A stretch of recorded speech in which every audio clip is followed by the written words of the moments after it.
What's going on, guys? Got a pen review here for you. Today we're going to be looking at the Hinderer Extreme Duty pen. This one is in bead blasted, or actually maybe stonewashed, but I think it actually might be bead blasted titanium.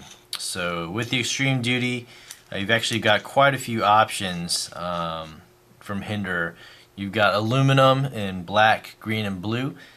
Then they have the brass version as well as copper version, and then a stainless steel. And then you've got the titanium versions with either bead blast or stonewash, and then I think they also have a flame TI version. So, I recently put up the review of the Matthew Martin tactical pen. And this is a great knife. I love this knife, and it uses the Parker refills, which I think I'm actually a little bit more partial to than the Fisher Space Pen. So don't get me wrong, the Fisher Space Pen is great, but I think having the option of gel inserts, and I've been hearing of other different Parker type inserts, I think that I don't know, for my writing purposes and just the feel, I think, of the gel inserts, I really like it. But the Hinderers, whether it's the Investigator or the Extreme Duty pen, they only offer the option of Fisher Space pens. So the cool thing about the Benchmade pen right here, this is the 1101. I took out that pen insert, but this one allows you to use both Parker and Fisher Space pens. So the Fisher Space pen comes with the at least when you buy the Benchmade, it has a little plastic insert that you put on top of the Fisher Space pen. So basically, it works like a Parker insert. So if you guys haven't heard about Brian Fellholter's, so he's doing his tie bolt. And on Kickstarter.com, I guess it's already over. He already has so many backers, which is pretty cool and no surprise.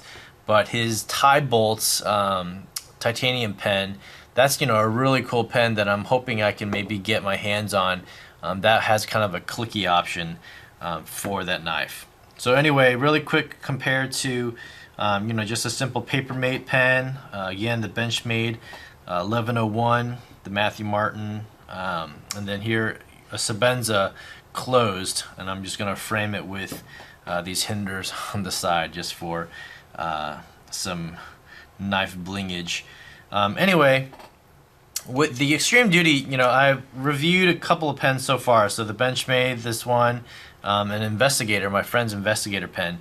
And given the fact that the Investigator was too small, kind of in my opinion, right now I think I've changed my stance on that a little bit, and mainly due to the fact that I put some of these rubber O-rings on his knife to kind of fill out the grip on the Investigator, and it felt a lot better in hand after using it.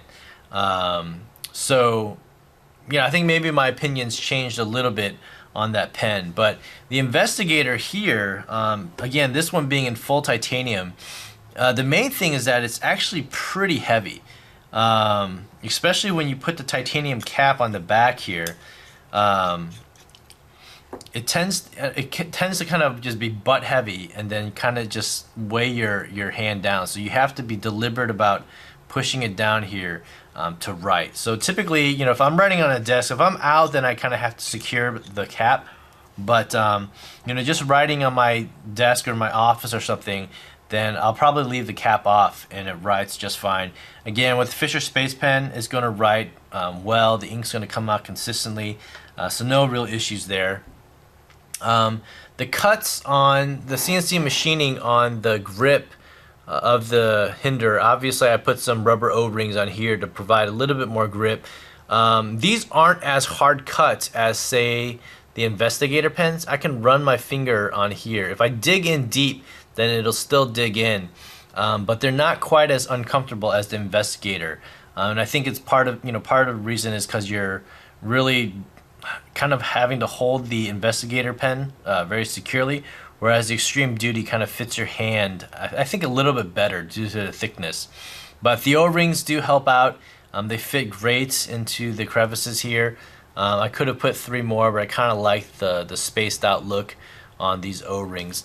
So overall, again, works great. You have a lot of options for the heads tips. This is the screw tip, so that I can put the cap on. When I bought this one, I also got a flat end cap as well that kind of extended out here. So I mean, you have to keep in mind that this is a quote-unquote tactical pen, and so you could use the one thing I don't quite understand. Okay, this is not screwing on here. This is lame. There we go. As a tactical pen, I'm going to hold it like this, with this cap, and this is the main tactical end, in my opinion. I guess, granted, you could hold it like this if you really wanted to, but the point of this, on this cap is going to stick into your thumb, and that's going to hurt if you hit somebody, But again, you can get like the bezeled, strike crowns and the spike crowns and the, whatever, heads, and you can hit somebody like that if you want to. But typically, if I had that flat head on here, it'll extend maybe a little bit more this way. I'm gonna strike someone here, and there's so many threads on this screw that this is gonna be very secure on there, and this is gonna do a lot more damage than anything else. Oh, the strike bezels and those kinds of things are gonna hurt like like crap, that's for sure. But anyway, so you do have these options of these screw heads. The pocket clip just sits on top as well, so all titanium, just screws on very easily. Everything is very, very well machined, so that's definitely one of the strengths of Hinderer's CNC machining. So you can, if you know his knives to be of high quality, this is no different. So yeah, the CNC, the retention on the pocket clip is good. Rides in and out of your pocket very well. It is a bit long in the pocket, but all the same, it sits very comfortably, for sure. Just overall look at the titanium, I think looks great as well. I love this finish, with this bead blast and things like that. The one criticism that I have on this knife, outside of it being a little bit heavy with the titanium, I'm sure the aluminum maybe is a little bit lighter, but not all that much. The one criticism I have is the threads. It just feels like there's so many threads on here. So especially when I'm going out to mail package out, I'll unscrew it and I have to keep unscrewing it. So if you think about you can hear it, how many turns it takes. So 1, 2, 3, 4 turns, just to, open and close it. 1, 2, 3, if I overextend this way, versus the Martin 1. So I feel like the threads on this one, if you remember my other review, I feel like it's been a little bit easier to get them on pretty quickly, actually. See, it lines up pretty well, and then it goes on pretty nice. So I've actually been more impressed, and I've been carrying this one a little bit more than I have the Extreme Duty. But the Benchmade, I think, is actually one of my favorites in terms of just simplicity of opening and closing. The snapping feature is actually very secure, and yeah. So I mean, I haven't used the Benchmade in quite a while, and I think I may go back to it just on occasion. But overall, as a mechanism, opening and closing, I thought it was really great, and it writes well in hand. So we'll see. I mean, I'll go back and forth, and hopefully, if I get a chance to get the Fellholter tie bolt, if I can back it on Kickstarter, I'd be pretty excited about that. So, but overall, definitely, The Extreme Duty, I think, is a great pen. It's a great option as an everyday carry pen. Um, but you know, pretty much all the ones that I've reviewed so far, I enjoy. I like to varying degrees.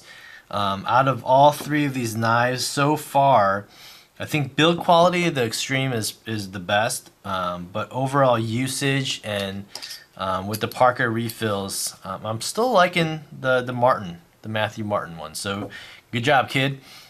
Keep doing what you're doing. I can't wait to see all the stuff that you're coming out with. Hinderer is still, you know, he's established, so I don't need to blow his bubble any more than it is already. So, all right.